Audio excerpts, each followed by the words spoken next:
Buonasera, ai titoli con le principali notizie. A Catania, stupro di gruppo alla Villa Bellini, la tredicenne ha confermato ai magistrati la violenza subita dal branco dei 7 giovani egiziani. Strage di Altavilla, continua lo scambio di accuse fra Giovanni Barreca, la coppia di predicatori a uccidere la moglie e 2 dei suoi 3 figli. Secondo il muratore sarebbero stati 2 coniugi durante un esorcismo. Sempre più pesante la crisi idrica. Gli invasi semivuoti, secondo gli esperti, porteranno al razionamento dell'acqua. Catania, il Consiglio Comunale ha approvato il bilancio, ad annunciare la Sicilia 24 Focus, il sindaco Enrico Trantino. Caldo in arrivo in località turistiche con tutto esaurito. La Sicilia si prepara a un fine settimana e al ponte del 1° maggio con il bel tempo. Gioco d'azzardo in crescita tra i più giovani e gli over 65. Ad Agrigento è inaugurato il centro di ascolto per persone con dipendenza da ludopatia. Calcio, vigilia di campionato per le siciliane. In Serie B Palermo a caccia di una vittoria, scaccia crisi contro la Reggiana, torna Ranocchia. In Serie C per il Catania Massimino sfida verità con il Benevento. Il Messina, già salvo, chiude la stagione a Monopoli.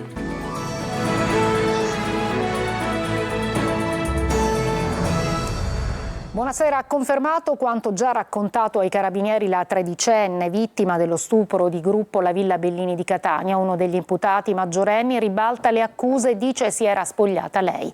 Sentiamo Lorena Dolci. Separati da un vetro oscurato, da una parte c'è lei, la tredicenne stuprata il 30 gennaio scorso nei bagni pubblici della Villa Bellini. Dietro la parete c'è il branco, i 7 egiziani, alcuni minorenni, accusati di avere messo in atto quella violenza. La ragazzina ripercorre quei momenti dell'orrore confermando il racconto già reso ai carabinieri. Lo fa nel corso dell'incidente probatorio che cristallizza la testimonianza nella fase delle indagini. La coppia di fidanzatini, sentiti uno dopo l'altro, non dovrà dunque ripeterla in aula una volta che il processo avrà inizio. L'incubo inizia con il gruppo che scopre la coppia appartata nei bagni e la filma. Il fidanzatino 17enne chiede di cancellare il video, offrendo in cambio i pochi soldi, sigarette e un power bank.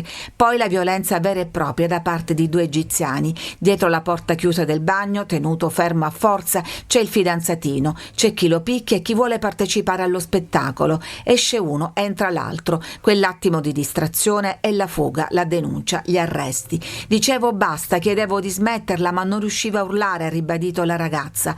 Contro queste parole uno degli indagati ha voluto fornire la sua versione. Lei era consenziente e si è spogliata, si è offerta lei per prima. Fondamentale sarà il racconto del fidanzatino difeso dall'avvocato Eleonora Baratta e dichiarato in grado di testimoniare dopo la richiesta di una perizia sulle sue condizioni psicofisiche causate da precedenti traumi. Adesso si attende la decisione del GIP sui 7 indagati, tutti detenuti e accusati di stupro di gruppo. Continua lo scambio di accuse per la strage di Altavilla, della quale è accusato il muratore Giovanni Barreca, la coppia di predicatori Sabrina Fina e Massimo Caraddente. Ad uccidere la moglie e 2 dei 3 figli, secondo Barreca, sarebbe stata appunto la coppia. Sentiamo Manlio Viola. La strage di Altavilla non fu un'idea di Giovanni Barreca, ma della coppia di predicatori suoi amici. Almeno questo è quanto sostiene l'uomo accusato di aver ucciso la moglie e i 2 figli con la complicità della 17enne terza figlia nell'ambito di un drammatico esorcismo. Sono stati Massimo Caraddente e Sabrina Fina a impedire a tutti noi di uscire di casa nei giorni delle preghiere di purificazione, ribadisce Giovanni Barreca in una nuova ricostruzione fatta davanti al suo legale Giancarlo Barracato, al quale ha confermato di essere estraneo alle violenze, indicando come colpevoli del triplice omicidio la coppia. I 2, per parte loro, hanno invece sempre sostenuto di non essere mai stati nella villetta di Altavilla Milicia degli Orrori durante i delitti e di essersi limitati a partecipare a riti di preghiera nei giorni precedenti. Sulla strage ci sono 2 inchieste in corso, una della Procura di Termini Imerese nei confronti dei 3 adulti, l'altra della Procura dei minori di Palermo, che procede nei confronti della figlia 17enne del muratore, unica sopravvissuta agli orrori di quella casa. Nei prossimi giorni la procuratrice Claudia Caravanna, che coordina questa seconda inchiesta, interrogherà Fina e Caraddente. Ci occupiamo della siccità in Sicilia. I dati dell'autorità di bacino fotografano invasi semivuoti. Per l'esperto il razionamento è una misura necessaria. Lorena Dolci.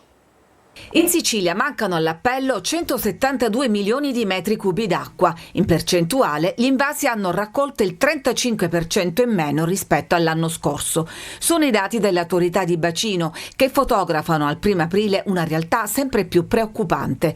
Lunghi mesi trascorsi senza piogge hanno fatto scattare l'emergenza siccità, come l'anno scorso, quando il peggio fu evitato grazie a piogge tardive. L'anno scorso la stagione fu salvata da queste piogge anomale di maggio e inizio giugno, no? L'anno scorso fu il maggio più piovoso di tutta la storia meteorologica della Sicilia. Quest'anno dovrebbe succedere la stessa cosa, solo che è molto improbabile, ecco, che accada. Miracoli a parte, quindi si corre ai ripari per salvare agricoltori, allevatori e anche la vita quotidiana. Nell'agenda della cabina di regia creata dalla regione siciliana ci sono nuovi pozzi, il pompaggio dei fiumi, dissalatori, mentre in varie città si impongono misure di razionamento. È assolutamente necessario in questo momento limitare i consumi e ridurli, diminuire adesso per non restare senza dopo. L'Ordine dei Geologi ricorda però le condotte Colabrodo, dove si perde quasi la metà dell'acqua trasportata.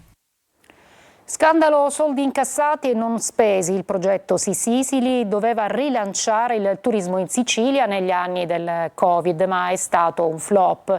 La Regione non ha utilizzato circa il 60% dei voucher per pernottamenti e servizi e non ha restituito i soldi. Manlio Viola.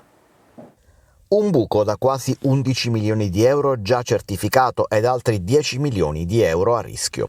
Sono le cifre del flop del programma Sisili lanciato dalla regione siciliana in pieno Covid per far ripartire il turismo nell'isola. Il buco è frutto del totale delle spese fatte con fondi comunitari ma che l'Europa non riconosce. Su 33 milioni e mezzo la Commissione europea non pagherà alla regione 10 milioni e 700 mila euro già spesi, mentre sono a rischio altri 10 milioni usati allo stesso modo ma non ancora verificati da Bruxelles. La regione dunque dovrà pagare queste somme di tasca propria. Questo perché il meccanismo utilizzato non ha funzionato. In pratica la regione ha pagato albergatori e tour operator per mettere i servizi a disposizione dei turisti. In seguito ha tentato di avere indietro le somme relative alle stanze e ai tour prenotati ma non usati, ma senza riuscirvi. Gli albergatori hanno posto il principio in base al quale stanze e servizi prenotati sono rimasti a disposizione dell'amministrazione comunque. Ma Bruxelles non accetta queste voci e non pagherà servizi non fruiti. Per la maggior parte di queste somme si fa riferimento a due voci. Si tratta di 4 milioni di euro per i pernottamenti, quasi il 60% del totale dei voucher erogati, a cui si aggiunge una rettifica del 10% del valore di quelli utilizzati. La stessa cosa succede con i voucher per le escursioni e i servizi accessori, 3 milioni di spesa inammissibile corrispondente ai voucher non utilizzati, più una rettifica di altri 200.000 euro su quelli usati. A Palermo adesso rubato un furgone all'Amat, l'azienda del trasporto pubblico, con all'interno un operaio che con altri colleghi lavorava nel quartiere CEP. In corsa il ladro ha scaraventato fuori l'operaio che è stato soccorso e ricoverato nell'ospedale Villa Sofia con ferite e fratture. Il furgone è stato trovato dai carabinieri svuotato di tutti gli attrezzi. Ci spostiamo a Catania, dove il Consiglio Comunale ha approvato il bilancio per il triennio 2024-27. Ad annunciarlo durante Sicilia 24 Focus, nell'appuntamento appunto col sindaco, proprio Enrico Trantino. Roberta Lunghi. Un atto importante per ripartire, lo ha dichiarato il sindaco Enrico Trantino durante l'appuntamento con il sindaco all'interno di Sicilia 24 Focus, in onda come ogni venerdì su Telecolor, annunciando l'approvazione in Consiglio Comunale del bilancio di previsione per il triennio 2024-2027, un atto che assume enorme valore per la città. Ripartire per noi significa attivare le progressioni verticali e quindi avere delle categorie CD che ci permettano permettano di essere più propositivi nell'azione amministrativa. Significa bandire i concorsi per l'assunzione famosa degli 80 vigili urbani, 35 istruttori tecnici e 35 istruttori di ragioneria. Insomma, stiamo finalmente mettendo quel motore che fino adesso è mancato e che ci permetterà, spero, di essere più determinati nell'azione. Sempre molte le domande via WhatsApp dei telespettatori. Tra problemi dedicati alla Tari e alla necessità di deratizzazione in alcuni quartieri, è emersa anche la voglia di sapere quando riaprirà l'anfiteatro di Piazza Stesicoro. Abbiamo approvato ieri o l'altro ieri, non ricordo, in giunta la relativa delibera con cui si autorizza la firma della convenzione. Stamattina mi hanno dato comunicazioni che il relativo comitato tecnico scientifico del parco archeologico, che deve ratificare questa delibera, sarà giorno 6. Perfezionato quest'iter, subito entriamo, puliamo, installiamo le luci che daranno anche un'illuminazione architettonica dal basso all'anfiteatro per renderlo, spero, stupendo. E finalmente potremo riaprirlo. Il mercato agroalimentare siciliano e il comune di Catania, per fronteggiare l'emergenza di scariche, hanno ripulito 3 chilometri di strada. Sentiamo Tonino De Mana. Uno bonifica, l'altro preserva. La sinergia tra Massa e Comune di Catania porta ad un primo risultato tangibile e sotto gli occhi di tutti, con una strada letteralmente ricoperta di rifiuti finalmente ripulita, dove adesso, grazie ad un sofisticato sistema di videosorveglianza, non si scorge neanche una carta. L'immagine che vedete è stata girata alla stampa dai vertici del MAS in un incontro a cui hanno partecipato il sindaco Trantino, l'assessore all'ecologia Tomarchio e numerosi operatori del mercato agroalimentare. Oggi quella distesa di chilometri e chilometri di rifiuti a ridosso della SP70 in via Passo del Fico è tornata ad assumere le normali sembianze di una strada, a testimonianza che la prevenzione e la repressione funzionano sempre. Questa è la dimostrazione che quando uno fa il sistema poi i risultati li porta sempre a casa. Noi abbiamo chiesto la disponibilità all'amministrazione comunale, vammi a bonificare quest'area, me la prendo in custodia io, ti metto le telecamere, li vado a collegare con i vigili urbani, il risultato è che dopo 2 mesi non troviamo più nemmeno un sacchetto di spazzatura. Sulla stessa lunghezza d'onda l'assessore Tomarchio. Questa è un'operazione già conclusa. Il messaggio positivo è la sinergia tra i due enti, tra il MAS e il Comune di Catania. Un intervento molto atteso, anche perché si erano verificati incendi, deturpazioni varie dei soliti incivili. Invece abbiamo bonificato, ma non ci siamo fermati lì. Abbiamo cercato di risolvere in modo strutturale il problema. Poi l'appello. Porre un po' più di attenzione, in fondo è casa nostra. L'incontro ha gettato le basi sul rilancio della zona, che necessita di ulteriori interventi strutturali. In arrivo fondi PNRR per la cronica mancanza di acqua e di illuminazione in un tratto da Bicocca a Contrada Iungetto, totalmente al buio e spesso teatro di gravi incidenti stradali. Caldo in arrivo in località turistiche da tutto esaurito. La Sicilia si prepara a un fine settimana al ponte del 1° maggio con il bel tempo per poter trascorrere tra mare e cultura. Roberta Lunghi. Oggi c'è il sole, ce lo dicono tutti come fosse una notizia meravigliosa, e dunque i catanesi, ma anche i turisti, si preparano ad affrontare un fine settimana all'insegna del tempo buono e della colonnina di Mercurio che lascia sperare bene. Parola degli esperti del meteo, che si spingono anche oltre le previsioni a brevissima distanza per disegnare una mappa fino al 1° maggio che non sarà solo rose e fiori. Domenica pomeriggio lungo le coste tirreniche i termometri potrebbero anche varcare la soglia dei 26, localmente anche 27 gradi, in particolare tra il Palermitano e il Messinese tirrenico. Una perturbazione di origine nordafricana ci interesserà da vicino a partire dalla giornata di martedì, ma nel corso della giornata del 1° maggio questa perturbazione è destinata a risalire l'Italia peninsulare, quindi a lasciare la Sicilia. In una giornata che sembra essere il preludio al caldo imminente che verrà, l'effetto della scia del ponte del 25 aprile racconta di un turismo presente ed entusiasta, di corse ed esercizi di fronte al mare e di timide presenze nell'amatissima spiaggetta nera di San Giovanni Licuti a Catania. Pianifichiamo il fine settimana che arriva e il 1° maggio? Noi che siamo catanesi, io vado a Siracusa. Catania and after this Etna. We are from Bulgaria. This destination is top occasion. Di certo il freddo non ha scoraggiato il turismo, soprattutto estero, solitamente programmato, e che conferma l'isola al top delle preferenze ancora una volta e in prospettiva anche per il ponte del 1° maggio. La Sicilia gettonatissima, e non solo dai turisti ma anche dai siciliani. In molti infatti preferiscono rimanere qui durante le vacanze, molti prenotano nelle strutture che sono sold out, ormai non esistono più i cosiddetti last minute perché tutto viene prenotato molto prima. Le mete? L'attenzione si divide equamente fra mare e cultura, grazie ai molteplici siti archeologici. Fra tutti poi c'è chi si accontenta di stare sulla propria panchina preferita, a guardare il mare e respirarne il profumo, ma guai a dire che si tratta di poca cosa. Il costume di sotto sembri. Ce l'ha anche adesso il costume? Ce l'ho di sotto che ho messo. Non si sa mai. Anche i ricambi mi porto ogni volta. Furto con spaccata in un'edicola in via Principe Villafranca all'altezza di via Caltanissetta nel centro di Palermo. I ladri hanno rotto la vetrina e portato via soldi, gratta e vinci e alcuni oggetti in vendita. È la terza edicola che viene presa di mira in via Villafranca nelle ultime settimane. Ci fermiamo, una breve pausa, poi ci occuperemo di un centro ascolto per le dipendenze da gioco d'azzardo.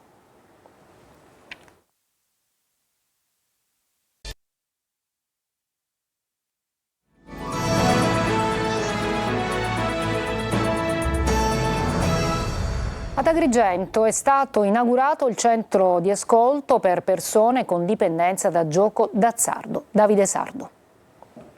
Uno sportello di ascolto per una dipendenza i cui numeri continuano a crescere in modo preoccupante, la ludopatia. L'obiettivo è quello di dare la possibilità di far emergere questa problematica sociale attraverso un canale un po' più defilato rispetto ai canali tradizionali quali i SERD, perché abbiamo capito che il ludopatico, in quanto soggetto malato, ha difficoltà ad avere consapevolezza della propria patologia. La provincia di Agrigento in Sicilia si piazza sempre al terzo o quarto posto rispetto ai dati della ludopatia. Sottolineo sempre che i dati sono falsati dal sommerso. Alcune famiglie logorano i rapporti a causa di queste situazioni. Qualche esperienza mia parrocchiale pregressa è stata legata a uno sfaldamento di qualche famiglia proprio a causa della ludopatia. Per aiutare quanti si trovano in difficoltà economica a causa del gioco d'azzardo patologico e del sovraindebitamento, la Caritas diocesana di Agrigento, in collaborazione con la cooperativa Sub Tutela Dei, ha realizzato e inaugurato un centro dedicato all'accoglienza, all'ascolto e all'orientamento di giovani e adulti vittime delle vecchie e nuove forme di dipendenza, con particolare attenzione alla ludopatia. Il progetto del centro di ascolto, che si trova in via Barone 2 nel centro storico, all'interno del locale della Fondazione Mondo Altro, è stato presentato durante un convegno dal titolo Disturbo da gioco d'azzardo e sovraindebitamento presso il Palazzo Vescovile di Agrigento. Gli spettacoli con Max Gazzè da Cireale ha aperto l'edizione 2024 della Festa dei Fiori. L'artista, accompagnato dalla Calabria Orchestra, ha portato sul palco i suoi successi in una veste inedita, ricca di contaminazioni e suoni tipici della tradizione siciliana. Desiree Ferlito. È tornato senza mai un lamento, è cambiato come cambia il vento d'estate.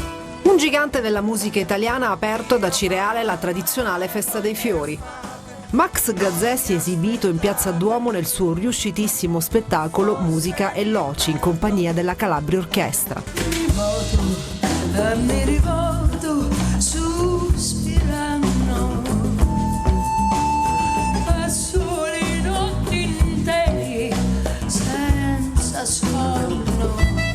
Conosciuto per l'innovazione e la capacità di fondere diversi generi musicali, Gazzè con il suo spettacolo unisce le sue caratteristiche note vocali con un'orchestra popolare che rievoca le tradizioni locali.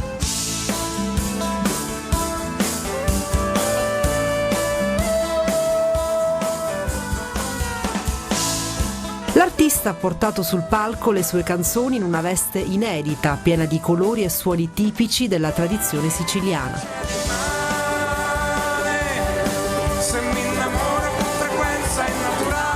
Musica e Loce è uno spettacolo che cambia forma e si arricchisce ogni volta di diverse sonorità legate al territorio. Lo spettacolo vive di contaminazioni e suggestioni ogni volta diverse. Percussioni, tamburelli, violini e chitarre si sono fusi ieri ad Acireale con le sonorità di Gazè, incantando il pubblico presente.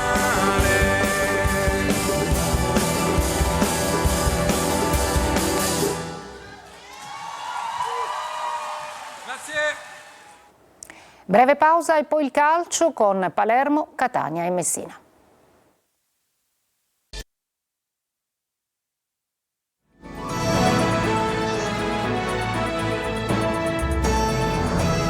Eccoci al calcio, vigilia di campionato per il Palermo che domani al Barbera sfiderà la Reggiana di Nesta. Dubbi a centrocampo per Mignani, in avanti si va verso la conferma del tandem Brunori-Mancuso. Marco Gullà.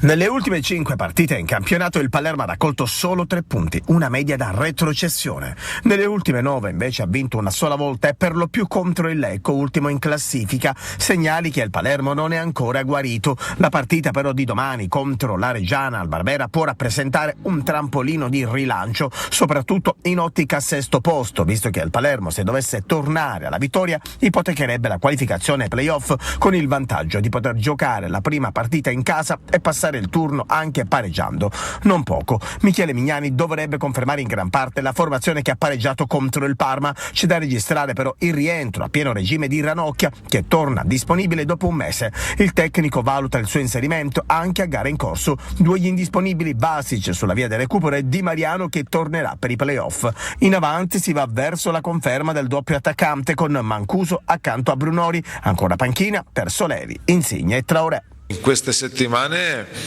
ho sempre percepito una crescita da parte della squadra. Io credo che dalla partita con la Sampdoria, passando per quella col Cosenza, attraverso l'ultima con il Parma, la squadra abbia sempre migliorato le proprie prestazioni e sono anche convinto che attraverso un miglioramento delle prestazioni possa arrivare la vittoria. Domani è il bivio della stagione del Catania. In casa contro il Benevento i rossazzurri puntano ad evitare i play-out e accedere ai play-off, ma le combinazioni sono diverse. Intanto il tifo si stringe alla squadra di Zeoli. Francesco Triolo. Catania che vuole trascinare il Catania, il Massimino va verso il pienone assoluto, tra biglietti venduti ed abbonamenti staccati ci saranno oltre 18.000 spettatori contro il Benevento, esaurite le 2 curve così come la tribuna A inferiore, ci sono pochissimi biglietti ancora per la tribuna B, un segnale di amore e di vicinanza alla squadra di un'intera città nell'ultima gara della stagione regolare, la più importante, o i play-off agguantati anche grazie ai risultati degli altri club, oppure play-out nel malaugurato caso in cui la squadra dovesse perdere e Monterosi e Turris dovessero fare risultati. Una girandola di ipotesi che in questi giorni sono state passate al vaglio. La squadra dal canto suo ha lavorato in maniera intensa, Zeoli recupera Bois, Marsura è squalificato, Rapisardo e Sturaro sono da verificare, insomma le incognite sono diverse. L'allenatore inoltre dopo aver scelto il 3-5-2 dovrà sciogliere il dubbio legato al portiere. Furlan potrebbe tornare tra i pali, in caso contrario si dovrà fare affidamento su Albertoni. In avanti si va verso lo schieramento dall'inizio della coppia Cianci di Carmine, in mezzo potrebbero agire Welbeck, Quaini e Zammarini con 2 esterni veloci, Bois da una parte, Cicerelli Ocelli avanzato dall'altra. In difesa probabilmente toccherà a Castellini con Tec e Monaco. È inutile girarci intorno, domani sarà una partita, nella partita ci saranno tante situazioni emotive e vedendo la classifica e la squadra invece deve rimanere concentrata solo sulla partita, chi parte dall'inizio non pensando ad altre cose che succedono su altri campi, perché ancora siamo padroni del nostro destino. Questa sera vi ricordo che va in onda preview con Marco Carli, focus su Catania Benevento di domani, curiosità, statistiche ma anche le varie possibilità che sulla base del risultato del Massimino potrebbero valere per il Catania, salvezza e dunque play-off. Parleremo anche di Messina e di calcio a 5 con il big match che attende la meta Catania. Adesso invece al Messina che è già salvo matematicamente, è impegnato domani in trasferta contro il Monopoli. Modica potrebbe impiegare chi ha giocato meno nell'ultima fase di campionato. Sentiamo Sergio Colosi. La partita contro il Monopoli non ha alcun valore per la classifica del Messina, ma nonostante ciò si porta dietro alcuni temi che rendono interessante la sfida in Puglia.